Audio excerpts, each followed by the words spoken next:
Welcome to Becoming Parents Podcast. I'm your host, Jennifer Campbell. I'm a doula in Washoe County, Nevada, a Medicaid provider, a lactation educator, childbirth educator, and mom of 18. You can find me and connect on doulainreno.com. Remember, give a shout out to those who are brave enough to share their stories with us on how they have become parents. Let's dive in. Welcome to Becoming Parents Podcast. I'm the host, Jennifer Campbell, and today I'm here with Nicole Bedera, and I am really excited about this conversation. It's a little bit different. How are you today? I'm doing so well. I'm excited to be here. Thanks for having me. Me too. I want to jump in and talk about what you do and how you got to where you are, because there's so much information in here for moms and parents that I'm really excited to share. Yeah, so I started out in this work as a victim advocate. I worked in the hospitals alongside survivors, often only a few hours after they were sexually assaulted, as they were getting forensic exams done, which a lot of people might know as rape kits. Mhm. And one of the things that kept coming up in that work is that the survivors would ask me a lot of the same questions. They would say, why did this happen to me? Why does it happen so often? Why isn't anyone doing anything about it? And is it my fault that this Mm. happened to me? And one of the things that was really striking to me sitting with so many of them over the course of years was that these women were also different from each other, and they were mostly women. But their stories were really similar, and the violence they experienced was really similar.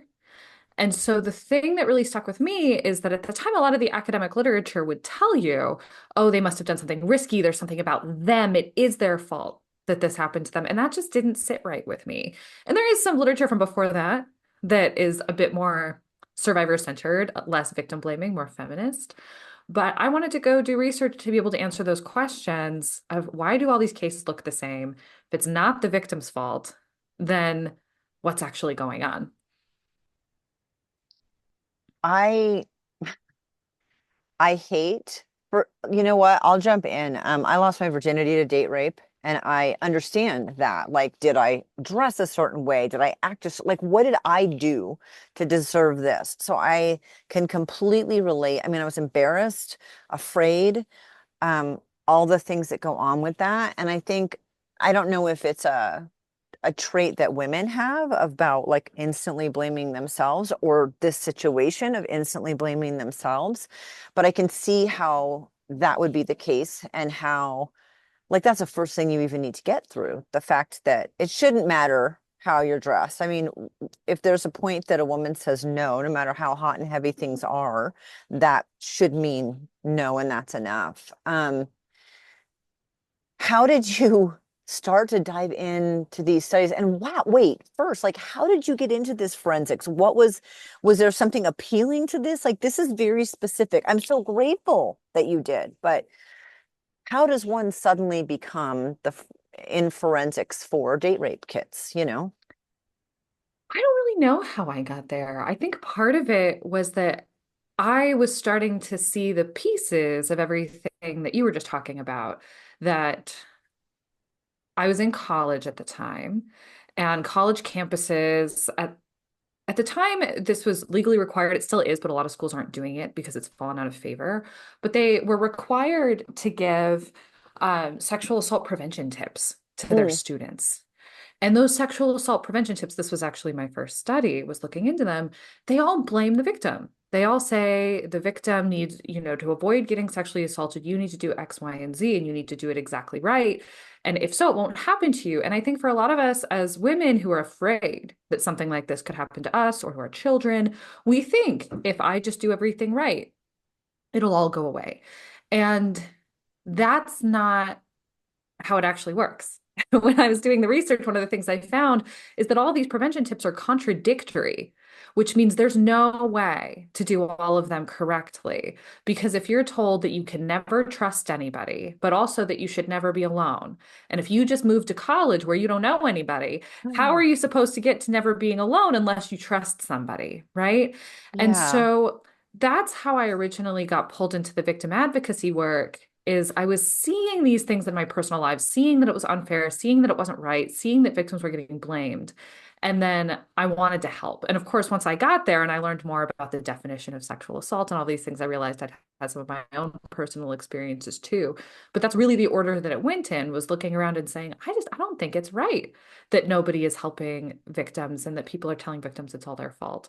And so I You, ended up in the hospitals because that was, yeah, the rape crisis center that I volunteered with. That's what they did. And they were across the street from my college and they were right there. And it was kind of a okay. right place, right time kind of thing. I mean, I love that you did that. So then, first of all, I'm going to jump ahead a little bit. I know you've written a book. Your website's amazing. I have all the show notes and all the links in the show notes. You have a lot of resources. You have been in a ton of press interviews, ton. Um, you have been on, like, as seen on your academic articles, the list is very long. So you haven't just done a little bit of work on this. You've done a tremendous amount of work and you're renowned for that, including your book. Um, so take me through from that. You're in college. This is a good fit. It's right there. You really are invested in what you're doing and why you're doing it. Two, here we are now. I don't know what the timeline is and everything that you've accomplished because it's massive. Your body of work, the body of work on your website is massive. Well, thank you. I have been hard at work, to say the least. Mm. Um, I started doing the victim advocacy around the same time I started doing my first project, that project on sexual assault prevention tips. I did them both at the same time. So the two have Okay. always been really close together. I enjoyed victim advocacy more. In a lot of ways, it's similar to being a doula, where you're there with someone who needs an advocate, often in a medical or medical-ish setting, right? And I enjoyed being the person who was there to help them out. But I wanted to do the research because I felt like like I said before, the survivors had questions that we didn't quite have an answer to yet. So I went to graduate school, I got a PhD, and As I one did does. research the whole time, as one does. Yeah, I did research the whole time through graduate school. And then afterwards as well, one of the things that was really important to me is that a lot of the academic work, once I got to graduate school, I found that there were answers to some of the questions survivors had asked, but that they would only be available to someone who had library access at a Oh, university and who could read at a 12th grade level. And it's one of the things that's been important to me the whole time through is to make sure that my work would be accessible to the survivors I met in the hospitals, many of whom were teenagers. I did not work in the kind of place where we see children. So 14 was the youngest that we saw, but I wanted a 14-year-old to be able to read my work and to be able to understand and answer these questions for themselves, especially because not everybody has a parent who won't blame them.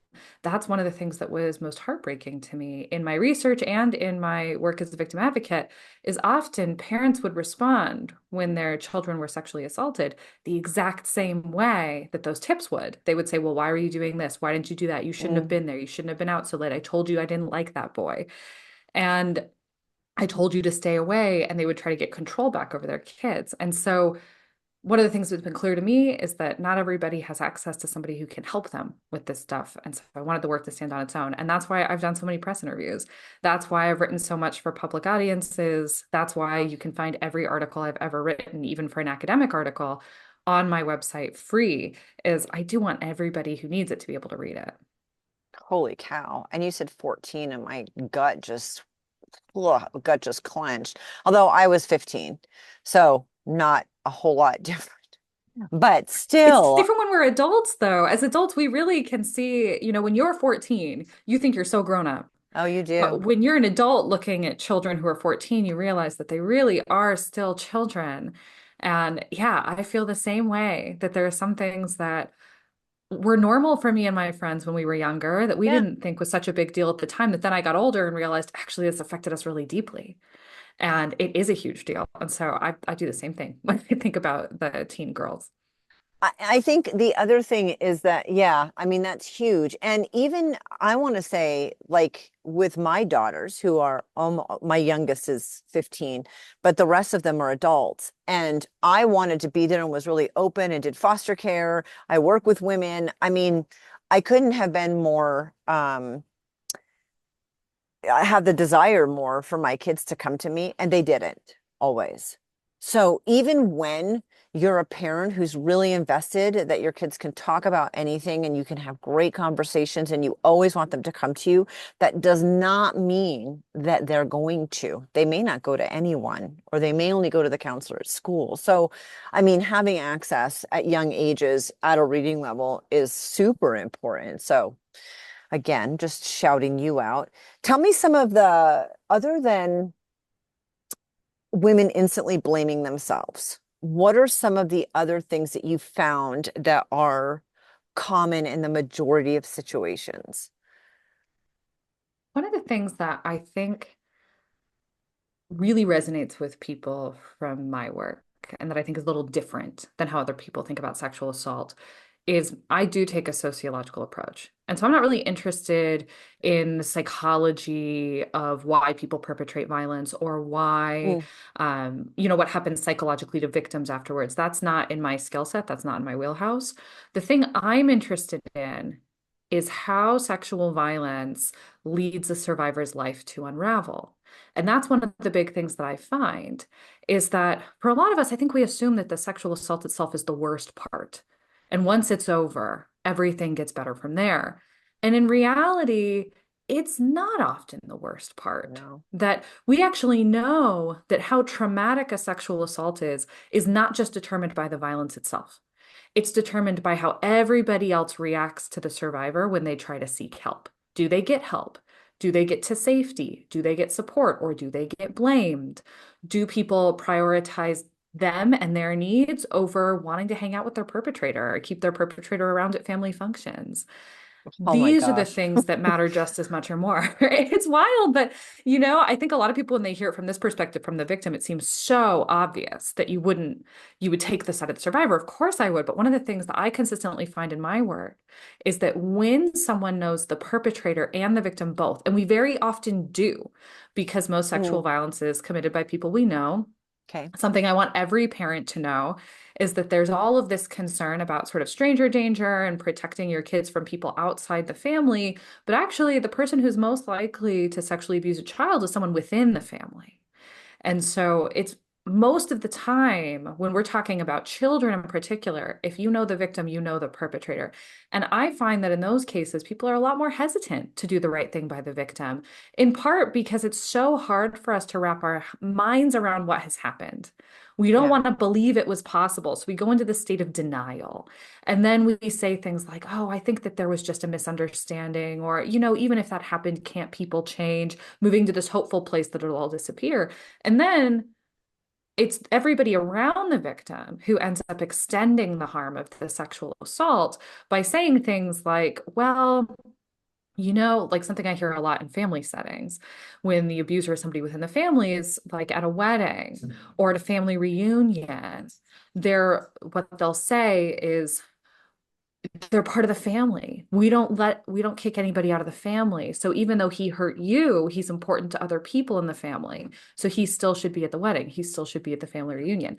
And so it's those sorts of things that all of us need to be thinking about a little bit more. I think a lot of people believe if I'm not perpetrating sexual abuse, isn't that enough? Haven't I done my part? And in my research, I find no, all of us have a huge role to play in supporting survivors and literally making the traumatic event less traumatic. And I know I'm talking about this from a negative perspective right now, of we tend to fail survivors because we do, but I actually see this as a lot more promising and hopeful than having to go and change the hearts and minds of individual perpetrators. If all of us who are Right. not perpetrating, right, like if we have a role to play, if we can make sexual assault less damaging, and we are all people who think that sexual violence is wrong, we would never commit it ourselves, that feels like a much easier hill to climb for me.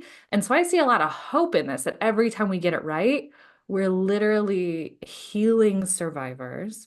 We're literally restoring the parts of their lives that would unravel, because that really is what happens. When victims have to take matters into their own hands, they'll do things that can damage. I study college campuses mostly, so they might Hmm. change their major to get away from a perpetrator, and they might end up in a major that once they get their degree, they won't make as much money when they graduate.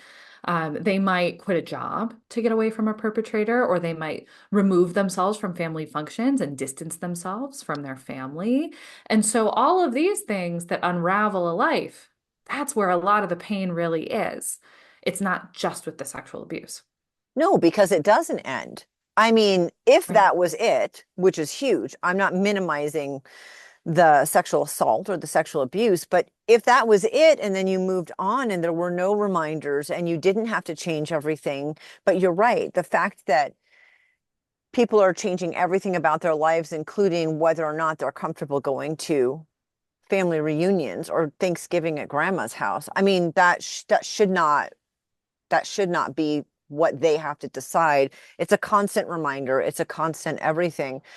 What about their reactions? And I'm asking this because I only have my own experience to go off of. So after, because my rape was I lost my virginity, and that was something I valued, and it was now gone. It was taken from me. I was kind of like, well, like, what's the point in waiting now? And I call it taking prisoners. Like became very sexually active with different partners because I felt like what I had coveted was already removed. How do sexual assault survivors move on in different areas? I mean, changing their major or not going to family functions, but also their behavior with their friends, their behavior sexually. What happens with that part of their life? Yeah, I want to start by saying that that reaction is really common. That's a really I would common think so. reaction to Yeah. sexual abuse that we see when it comes to sexual behavior. Survivors tend to do one of two things. One of them is exactly what you described, which is having a lot more sex with a lot more partners than they Mm. used to. And a lot of this time, this comes from a framework of if I say yes to everything, then nobody can ever violate me again. And so Oh, it okay. really, this is attempt to take power back. It doesn't work No. because people can always find creative ways to violate you. But you can understand the thinking. It makes a lot Yeah. of sense on its face. Some people do the opposite, where they will withdraw from sex altogether. We know that sexual abuse leaves a lot of marks across the lifetime. And before I say this list, I want to say, because I imagine there are a lot of survivors listening, I know at least one, Mm. and none of these things have to happen. All of this stuff is Got more it. likely to happen if a survivor doesn't get the support they need, which is why it's so important that survivors get the support they need and we give survivors the support they need because Right. none of this is inevitable. But there's a whole list of things that researchers have found can happen to sexual abuse victims afterwards. Some of the ones that you're probably already familiar with are the psychological things, like becoming more anxious, depressed, Mhm. developing PTSD, which PTSD is really associated with self-blame. That survivors who blame themselves or have been told that it's their fault they were sexually assaulted are much more likely to develop PTSD. As a sociologist, my hypothesis there would be that they're also maybe not getting the support they need from people who think that they need to sort of pull themselves out of their trauma by their bootstraps. And so that can also compound PTSD. We know that survivors have a much harder time with sleeping, whether they sleep too much or too little. And then we talked about these sexual difficulties too, which tend to also be on the extremes, too much or too little. Yeah. Survivors can develop chronic health conditions too, things like chronic headaches. Postpartum depression is very closely associated with sexual abuse history. Okay. Um, Chronic back pain is connected to sexual abuse history. A lot of gastrointestinal disorders, especially those that primarily affect women, are closely associated with this history. And heart disease and certain types of cancer are more likely among sexual abuse survivors because this stress on the body is really significant, right? Yeah. And the stress on the body, some of these things, like some of the cancers, are connected to elevated STD risk, which comes with sexual abuse. Our perpetrators Mhm. tend not to think much about our sexual health. Um, but yeah, all of these things that, especially without help, being in a state of chronic stress can do a lot of harm to the body. Across the rest of the more social spheres of life, we know survivors on college campuses. We talked about changing their majors. Um, there was one study that found that whether or not a woman had been sexually assaulted in college was one of the best predictors of whether she could complete a degree in a STEM field. So in science, technology, engineering, or math, which makes a lot of sense because often these traumatic symptoms, like difficulty sleeping, will make it Mhm. really hard to come to an early morning class. And These majors tend to have Okay. weed out classes where if you don't get a certain grade in organic chemistry, you cannot be a chemistry major anymore.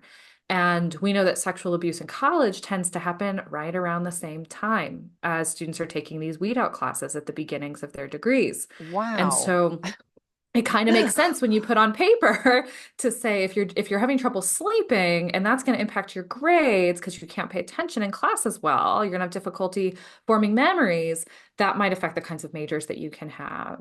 And so we know that happens. We know that this obviously is going to affect survivors' GPAs. Mhm. One study found that sexual abuse history is the best predictor of a college woman's GPA out of any of the others that we use, way better than high school grades, way better than your SAT or ACT scores.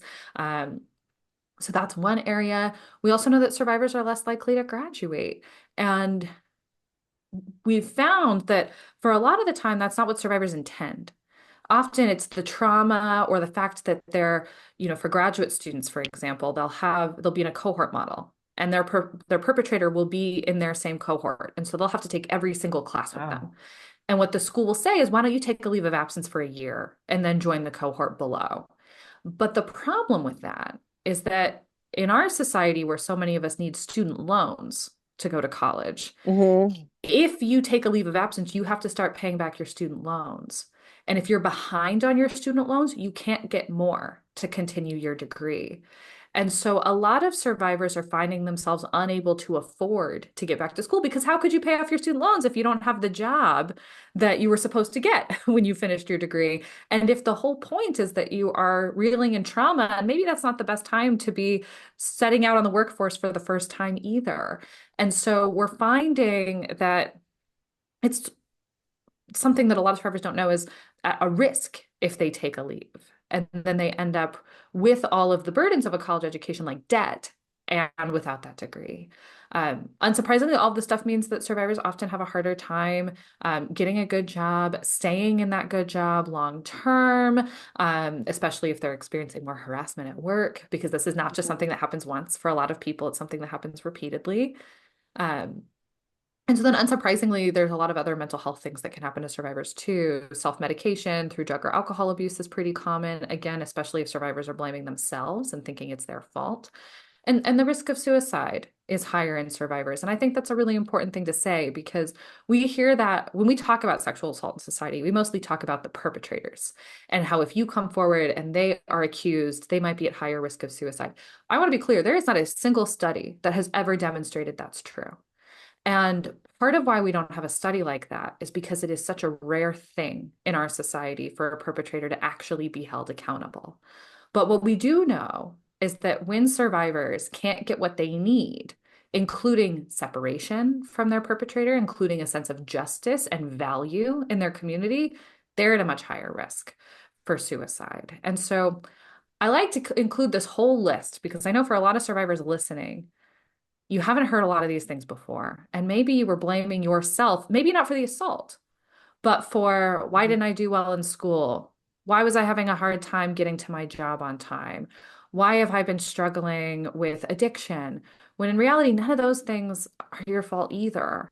That it's really, really common for survivors to face all of these struggles or some of these struggles. And so I hope that hearing this, even though it can be a little overwhelming, can maybe lift a burden to say, wow, that actually wasn't my fault. And if I stop blaming myself, I actually might start to feel a lot better soon, which is true. I mean, I don't feel like this is negative. I feel like this is super helpful. I think it's a hard conversation that Yeah. can be really helpful. Um, I would love to talk about, well, I'm a doula and I work with women through pregnancy, labor and delivery, and postpartum. So the information about postpartum depression being higher in sexual assault victims was like that makes sense and great information for anyone in birth work to really know. But I try to get extra training on trauma and how I can bridge that gap. I'd like to know a couple things. I think this is like three-part maybe. One is, what is the best help that people can get? And maybe it's case dependent. I know what worked for me. Um, how can the adult women, the mom in my case, right? You, Nicole, avoid situations or recognize them or speak up for themselves. And then it's the teaching the kids. So I want the women that I work with to know how to avoid or work through something, and then how to teach their kids, even from a young age growing up. Yeah, the good news about how to heal is there isn't one way. There are a lot of different ways. And so even if you've tried something in the past and said that didn't work for me, there are a lot of other ways. The advice that I would give anybody, if you want to sort through all of the options, is to contact your local rape crisis center. So Oh, for each state, the best way to find that is to Google your state's name and then Coalition Against Sexual Assault. If you find that, you'll find a list of resources that are specific to your state. And I really cannot emphasize enough how important it is to find something specific to your community, because if there's a resource that's in the state of New York and you live in the state of Wyoming, that's not really helpful to you, right? And so you want to find something that is local. And all of these rape crisis centers, you can find 24-hour hotlines, and they are confidential. So anything you say there can't be repeated anywhere else, including places like a court of law. When I worked as a mm, victim advocate, I was the only person in the room that a victim could ask questions to that I would never be able to repeat on the stand. And that's a really big deal when somebody's asking questions like, I was drinking underage. Am I going to get in trouble if I right. answer these questions honestly? Right. And so that's a place you can ask those types of questions. So the victim advocates on these crisis lines, the volunteers, they will be trained in the resources in the community. They're not there to give you support. They can give you a little bit of crisis support if you're feeling like you're in a state of crisis. They're a great person to call, but they're not the person who's going to give you therapy or something like Right. that. Instead, they'll talk through what you're looking for, and they will connect you with a couple of different resources that feel like they could be the right fit for you. That's where I would start. And I would also say we find that getting support from people in your life also really matters. And trust your gut. I've done a lot of research with survivors about how other people respond to them when they disclose they were sexually assaulted. And one of the things I consistently find is that people who they think will be safe tend to be pretty safe. People who they think will be unsafe tend to be pretty unsafe if they do find out. And so you have a sense of what people think about these issues already. We talk about them a lot outside of our Mhm. own cases. You can see the way people react to all sorts of different scenarios, right? And so finding somebody who you can talk to and helping them understand the kind of support you need. And the research is pretty clear. When it comes to the people in our personal lives, we really only want two things. We want them to provide validation and emotional support, to be that person there to say it was not your fault and everything you're going through is okay. You're not doing a bad job. I think you're doing a good job. Keep at it. Really, really simple stuff. And then the other thing that people want is tangible help. And this kind of tangible help, in sexual assault, we kind of freeze a little bit when somebody comes to us for that and we say, I don't know what to do. But it's Mhm. actually really similar to someone who's just had a major surgery or someone who just lost a loved one and they're Mhm. grieving. They need help with things like somebody bringing a meal train over. They need somebody to sit with them and help them go through all the paperwork and figure out all of the resources. If you're too nervous to call a crisis line, that's something that a friend can do for you. And if you're too nervous to go somewhere yourself and you want someone to give you a ride and sit in the car and be there to debrief after, those types of things go a really long way too. And I will say, most people don't know how to help. They want to help and they don't know. And if you tell them what you need, a lot of people will show up for you.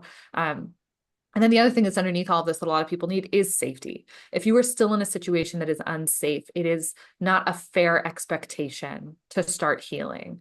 The things that your body is doing to respond from that trauma response, they are intended to keep you safe. And so if you are still living with the person who is causing you harm, for example, or you can't Mhm. avoid them because you see them at work, I would still call those crisis lines and tell them that, because there are specific resources to help you navigate that trauma while it's ongoing. And there are a lot of different things that they can help you safety plan. For a lot of people, that's the way that they get out.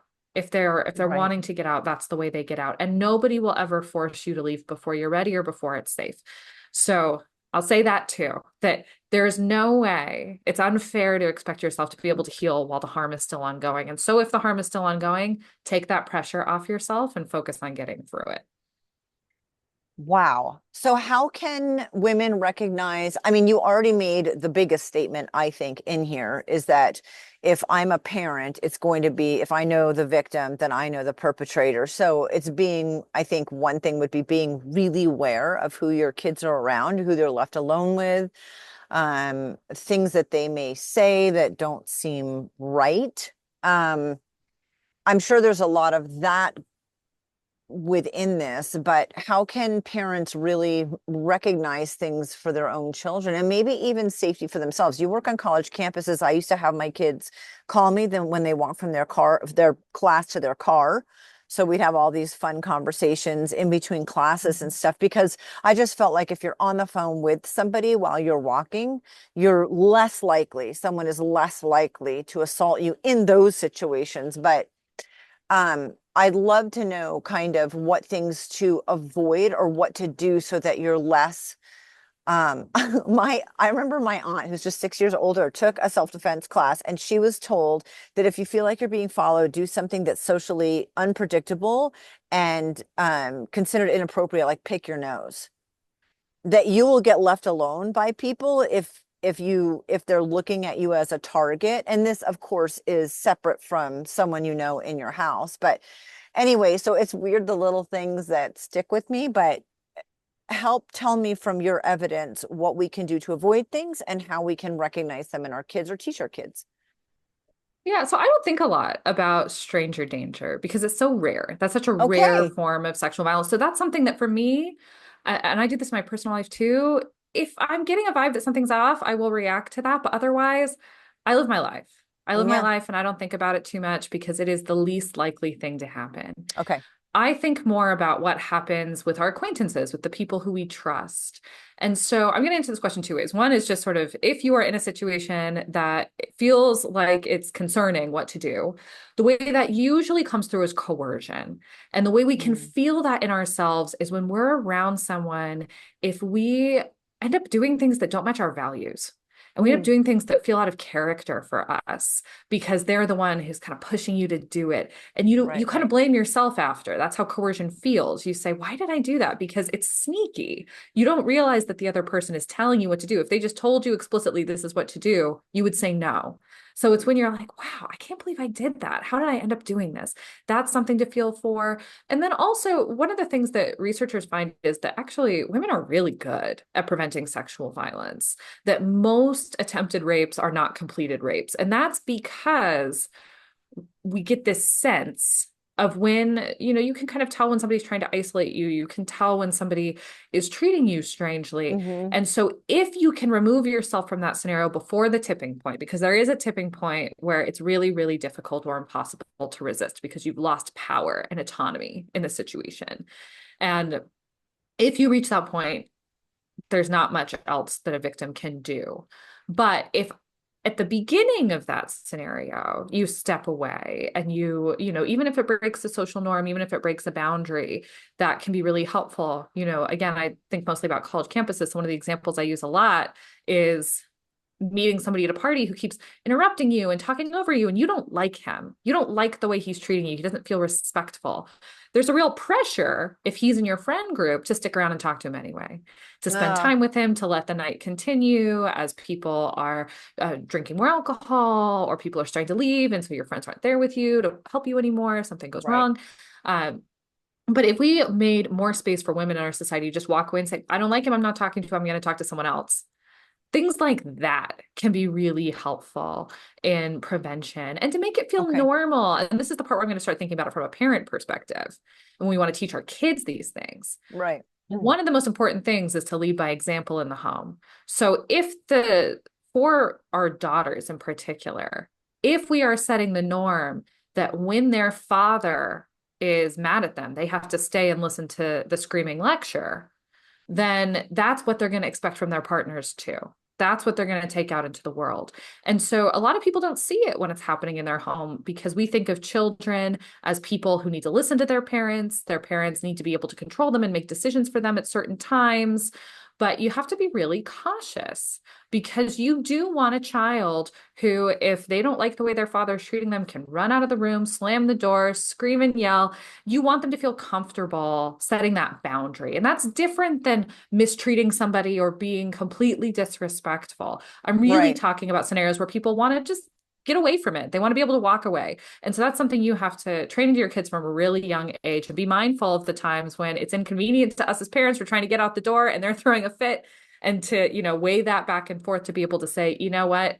We're just going to miss this thing today because I want them to know that when they're really upset and they want to get away, they can get away.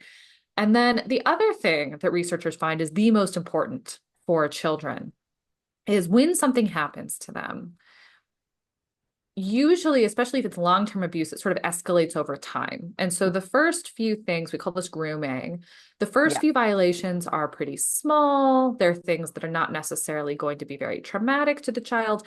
And they tend to share those things with their parents as long as they know their parents will not be judgmental and it will not be the first time they've ever talked about sex or sexual body parts. And so at different ages of parenting, kids need different things. When they're really young, they need to be able to name their body parts in a way Hmm. that is actually correct. No pseudonyms. They need to know the actual It's a names for their vagina, body parts. everyone. Just say it with me. Like It's a vagina because if it's a, you're teaching them we don't say that word, then you're teaching them that you're actually not open-minded about sex. You're right. teaching them that it is stigmatized and it's embarrassing to have to talk about this body part. So you need to use the anatomically correct vagina, penis, vulva, all of these different words so that they can talk about it when they need to talk about it. And you need to be open to them talking about their bodies, not just in the cases of sexual abuse, because they probably won't get a chance to practice that until it happens, Mm-hmm. right? It's things like toilet training, letting them make their little jokes about their buttholes, whatever it is they want to do that kids love so much, Yep. and letting them know that that's an okay topic. And then the other thing that parents need to do is believe their kids when they come forward. And it feels so obvious. But again, a lot of us, we are so horrified by sexual abuse, especially if we have our own personal experiences in our past, that we go into this state of denial that a child will come Hmm. forward and say something that should raise a red flag. And it's, kids, they're blunt. They often are not using the same kind of pseudonyms that we use. They will say Right. things like a diaper change hurt at daycare. And if they say Mm. that it hurt, that's something, it raises an eyebrow to say, well, that shouldn't hurt. Right. And so a lot of parents will go to this headspace of saying, I don't want to believe it's the worst. That scares me. It's my child. And so they'll pretend it didn't happen. They'll keep an eye out, but let it keep going on. And what you need to do is respond really proactively and to take your children's concerns seriously. A lot of people just Hmm. don't believe kids. That's one of the biggest issues that I've run into in the very limited work I've done Okay. on child sexual abuse is when kids come forward about something that should raise an alarm, that parents know is alarming, they say, oh, my kid just says stuff sometimes. Don't do that when it comes to sexual abuse. And be prepared that it might take a moment of disorganization in your life to be able Yeah. to get your kid to safety. That it might mean you are without daycare for a couple of weeks. It might mean that you have to decide about a family member and get distance from a family member, which is there's going to be a lot of pressure to go back to the way things were, to go back to quote unquote Hmm. normal. But it's worth remembering that that quote unquote normal included sexual abuse for your child. So that's with the younger kids. As kids get older, the it's the same thing, but you're going to be talking more explicitly about sex, respecting their Right. decisions and dating. This is something that's really hard for parents when they see their kids in a situation that has red flags for them. They want to control them and say, don't do it, don't do it. You're not allowed to see him anymore. I don't trust this kid, or I don't trust this much older man. However, what researchers find is that since sexual abuse is about power and control, and since it's about stripping victims of their autonomy, if you respond by exerting power and control over your child, that makes the abuse look normal. That makes it look like people who love me tell me what to do. Mm. People who love me tell me that I can't do the things I want to do. So you have to actually do the opposite, and it can be really hard to stomach. But what you have to do is let your child get there on their own. You have to point out if there's a time where they say, oh, I don't like my boyfriend is yelling at me and I don't really like it when he talks to me this way. Say, yeah, I wouldn't like that either. Why don't you like it? Asking questions and letting them come to the decision on their own can be really helpful. Sharing some of your own experiences and saying, I don't like this for you. That worries me for Hmm. you.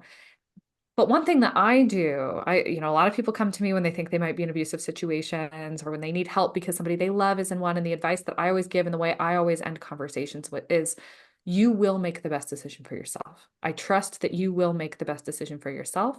And no matter what you decide, you have my support. And that's especially important for victims that don't leave in an abusive situation right away. And a lot of the time, they don't leave because it's not safe to leave. And if the way a lot of people react is they will try to put the foot down and say, if you are going to continue to do this, then I can't support you. I don't want to talk about this with you anymore. I don't want to hear about this. So often it's a boyfriend, it's a dating scenario. I don't want to hear about this boyfriend of yours. Well, so now the victim doesn't have anybody. They Hmm. couldn't leave because it was unsafe. And now one of the things they need to get to safety is support, and you've withdrawn yours. And so you have to be patient. You have to let people do things the way they're going to do things. And ultimately, this does mean that we only have limited power to protect our kids from abuse. And I want to recognize that that's true no matter how you react. That a lot of parents want to go with the sexual assault prevention chips, do X, Y, and Z, and trying to tell their kids what to do, trying to ban them from seeing people that they're worried about. But that won't stop the abuse either. That just means that your child is being abused without support. And so we have to take on that burden, the thing that is very hard of worrying for somebody that we know isn't safe. But that's way better than leaving them It's unsafe and pretending that we don't know. it is so hard.